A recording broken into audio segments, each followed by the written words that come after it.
তাই ইন্সপায়ার্ড এই গাউনটা কাটিং করার সম্পূর্ণ টিউটোরিয়াল ভিডিও থাকছে আজকে। আসসালামু আলাইকুম এভরিওয়ান, আশা রাখছি সবাই ভালো আছেন। আলহামদুলিল্লাহ আমিও ভালো আছি। আমি পৌনে 4 হাত বহরের লিবার্টি কটনের এই কাপড়টা 2.5 গজ কাপড় নিয়েছি। সম্পূর্ণ কাপড়টাকে 2 ভাঁজ করে এভাবে আড়াআড়ি করে ভাঁজ করে নিতে হবে প্রথমেই।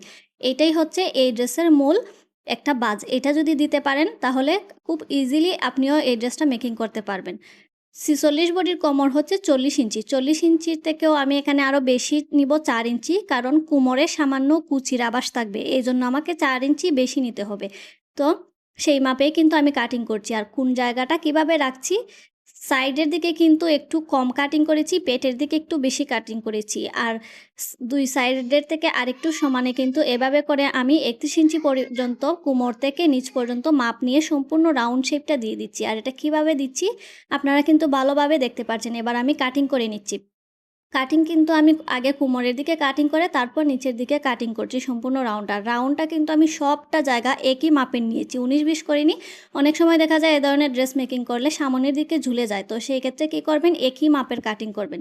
এবার কাপড়ের এই সাইড থেকে আমি বডির উপরের অংশ কাটিং করে নেব। ফুটলাইন নিয়ে নিচ্ছি 7.25 ইঞ্চি, আর মহল 7.5 ইঞ্চি, বডি হবে 46 ইঞ্চি, তার থেকেও আরও বাড়তি 2 ইঞ্চি করে নিতে হবে। উপরের পাটটা 2 লেয়ারে হবে। উপরের বুক পর্যন্ত মাপটা নিচ্ছি একটা, আর পেটের জন্য মাপ নিব আরও একটা, বেল্ট সিস্টেম যেহেতু দেখতেই পাচ্ছেন। আর কাটিংটাও আমি সেভাবেই করব। বডির সম্পূর্ণ মেজারমেন্টস নেওয়া শেষ। গলা হচ্ছে গিয়ে বি শেপের সামনের পাট, পিছনেরটা গোল গলা, লম্বা হচ্ছে 6.5 ইঞ্চি, গলার চৌড়া হচ্ছে 2.5 ইঞ্চি। এভাবে করে আমি শেপটা দিয়ে দিচ্ছি। দেওয়ার পর এবার কাটিং করে নিচ্ছি। কাটিং করে নিলেই কিন্তু শেষ না, আরও অনেকগুলো কাটিং বাকি আছে। যেহেতু আমি বডির উপরের অংশের একটা পার্ট কাটিং করছি, মানে সামনের আর পিছনের মিলিয়েই উপরের লেয়ারটা শুধু কাটিং করছি। এখানে বেল্ট সিস্টেম যেহেতু হবে, তাই আগে উপরেরটা কাটিং করে নিয়ে শেষ করে তারপর বেল্ট কাটিংটা দেখাবো।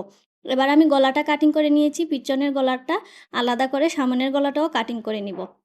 আর অবশ্যই পেস্টিং কিংবা বক্রম ব্যবহার করবেন, আমি এইগুলো কাটিং করা দেখাইনি। সামনের পার্টের বডির তালপাটও কাটিং করে নিচ্ছি। তালপাট কাটিং করা অবশ্যই খুবই জরুরি। এবার এই কাপড়টাকে 4 ভাঁজ করে নিচ্ছি। নিয়ে আমি এখানে আমব্রেলা কাটিং বা বলতে পারেন রুমাল কাটের হাতা যেহেতু হবে, সেই অনুযায়ী আর্মহোলের মাপ নিয়ে আমি শেপটা দিয়ে যতটুকু কাপড় ছিল, মানে 11 ইঞ্চি লম্বা মতো আমি এই কাপড়টা কাটিং করছি। সম্পূর্ণটা রাউন্ডটা কিভাবে হবে আর ড্রেসটা অবশ্যই দেখতে পেয়েছেন, সেরকমভাবেই কিন্তু আমি এটা কাটিং করছি।